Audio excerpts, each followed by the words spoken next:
அதுலேயே 2 நாளாகவும் 9ஆம் அதிகாரம். இதில் பாருங்க, அருமையாக இருக்குது பாருங்க. பூமியின்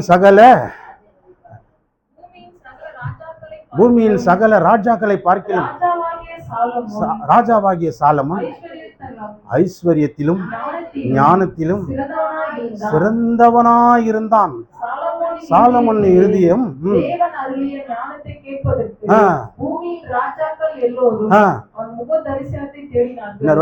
கவனிங்க பாருங்க, என்ன போட்டிருக்குன்னா, பூமியின் சகல ராஜாக்களை பார்க்கிலும் சாலமோன் ராஜா ஐஸ்வர்யத்திலும் ஞானத்திலும் சிறந்தவனா இருந்தான். அப்ப இவ்வளோ சிறந்தவனா இவன் இப்படி ஆகிறதுக்கு காரணம் என்ன தெரியுமா? அவங்க அப்பா என்ன சொல்லி கொடுத்தாரு? கர்த்தரை உத்தம இருதயத்தோடும் உற்சாக மனதோடும் கர்த்தரை தேடுறா, சேவிடா. அதனால தான் அவன் ஃபஸ்ட்டு ராஜா ஆன முதல் நாள 1000 பலியை செலுத்திட்டான் உற்சாகமா. கர்த்தரை தேடினான் பாருங்க, எப்படி கர்த்தரை உற்சாகமா தேடி 1000 பலியை செலுத்திட்டான். அவனுக்கு தேவன் கொடுத்த ஞானம் அளவில்லாதது, ஐஸ்வர்யம் அளவில்லாதது.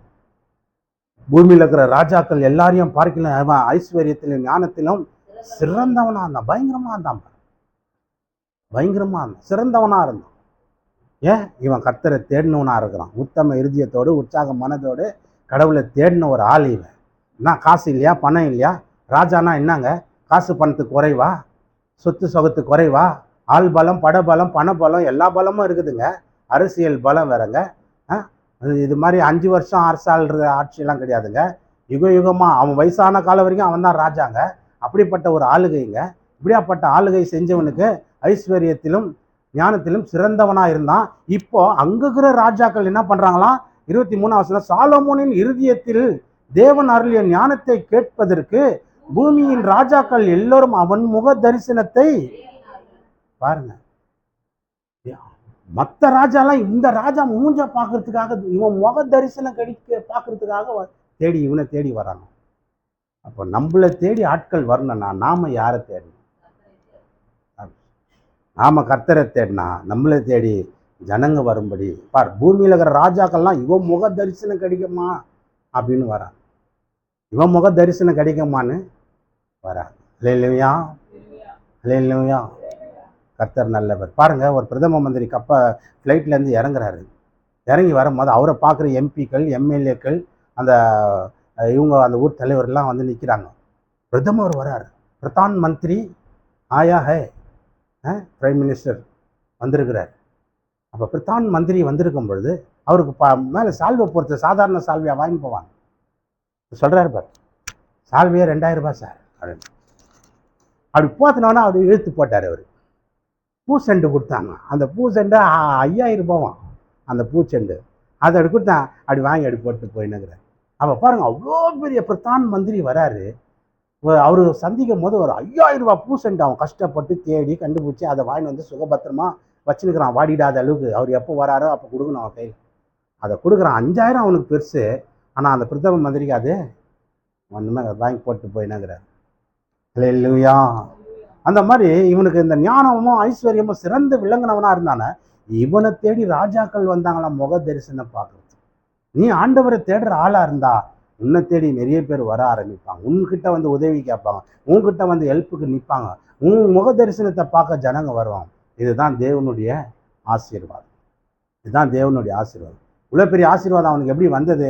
அவங்க அப்பா சொன்ன வார்த்தையை அவன் கடைப்பிடிச்சான். கடவுளை உத்தம இருதயத்தோடு தேடினான், உற்சாக மனதோடு கடவுளை தேடினான்.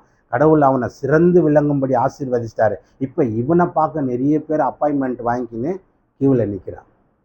இல்லையா? இவனை பார்க்க அப்பாயின்மெண்ட் வாங்கி கியூவில் நிற்கிறாங்க. ஒரு காலத்தில் பாருங்க, நான் யாருக்காவது வீட்டுக்கு போய் யாரையாவது ஜபத்துக்கு கூப்பிடுவாங்களான்னு காத்துன்னு இருந்தேன். ஒரு காலத்தில் எல்லாருக்கும் போய் ஜபிக்க ஆரம்பிப்பேன். எல்லாம் அவங்க கஷ்டத்தை எல்லாம் கேட்டு ஜபிக்க ஆரம்பிப்பேன். அவங்களுக்கு ஜபிக்கிறதுனா அற்புதம் நடக்குது, ஏதோ ஒன்று அதிசயம் நடக்குது, ஒரு பிசாசு ஓடுது. அப்போ அந்த பிசாசு ஓடுதுன்றதுக்காக நான் என்ன தெரியுமா பண்ணுறேன்? அன்னைக்கு நைட்டெல்லாம் உட்காந்து கடவுள் சமூகத்தில் ஜெபம் பண்ணுங்க. பகலில் போய் செஞ்சது ஒரு 10 நிமிஷம் ஊழியம்தான், ஒரு அரை மணி நேரம் ஊழியம்தான். ஆனால் அதுக்கு முன்னாடி நைட்டெல்லாம் எங்கே போய் நிற்கிறேன் நான்? ஆண்டவர் சமூகத்தில் நைட்டெல்லாம் ஆண்டவரை தேடி நைட்டெல்லாம் கண்ணு மூச்சு ஜெபம் பண்ணு.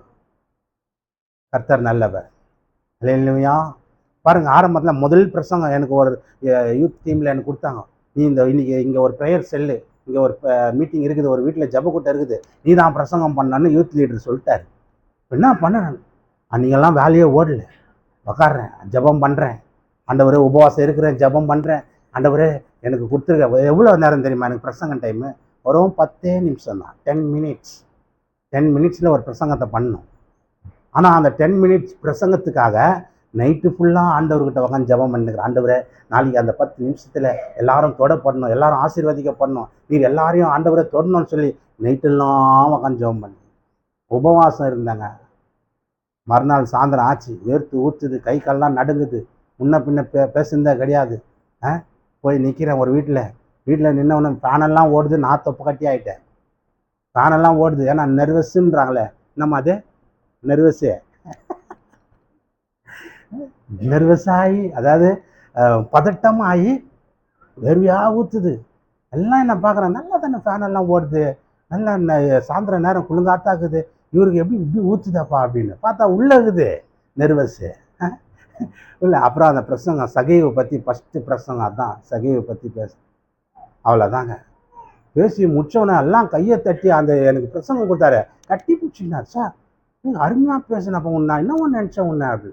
அப்போ அங்கே இருக்கிற ஜனங்கள்லாம் அந்த சகையை பற்றி, கடவுள் சகையை தேடினான், அவனை எப்படி ஆசீர்வதிச்சார்னு அந்த 10 நிமிஷத்தில் விலைக்கு சொன்னவனா அங்கே இருக்கிற ஜனங்கள்லாம் ஒப்பு கொடுக்க ஆரம்பிச்சு. அப்போ தான் நான் வீட்டுக்கு போய் நினச்சேன், நான் தனியாக உக்காந்து ஒரு நாள் நைட்டு ஃபுல்லாக ஆண்டவர் சமூகத்தில் தனியாக உக்காந்து ஆண்டவரை நான் தேடினேன். ஆண்டவர் என்னை அங்கே எடுத்துட்டு எப்படி நிறுத்தினார், பெரிய பிரசங்கி யார் மாதிரி அவங்களுக்கு தெரிஞ்சுக்கிறேன். நான் ஒன்றுமே கிடையாது, அவங்க பார்வையில் எப்படி தெரிஞ்சுக்கிறேன், பெரிய பிரசங்கி மாதிரி தெரிஞ்சுக்கிறேன். அவங்க அழுது ஒப்பு கொடுத்து என் காலாண்ட வந்து முட்டி போட்டு ஜெபம் பண்ணிடுறாங்க. அப்போ தான் எனக்கு ஒரு பெரிய இதுவாகிடுச்சு. அந்த மாதிரி தான் சாலமோன் பாருங்க, கடவுள் சமூகத்தில் நின்று கடவுளை உத்தம இருதயத்தோடு தேடுறான். அவனை பார்க்கறதுக்கு நிறைய ராஜாக்கள் கீவில் நிற்கிறாங்க, அப்பாயின்மெண்ட் வாங்குறாங்க. அல்லேலூயா, அல்லேலூயா. இப்படி தேவன் நம்மளை உயர்த்துகிறவராக இருக்கு. அப்போ நம்ம கடவுளை தேட தேட கடவுள் நம்மளை உயர்த்துகிறவராக இருக்கிறார், கடவுள் நம்மளை ஆசீர்வதிக்கிறவராக இருக்கிறார், கடவுள் நம்மளை மகிமைப்படுத்துகிறவராக இருக்கிறார். நம்ம பாருங்க, ஏன்னாக்கா கடவுளை நம்ம தேடுறது ரொம்ப ஒரு முக்கியமான காரியங்கள். பாருங்க என்ன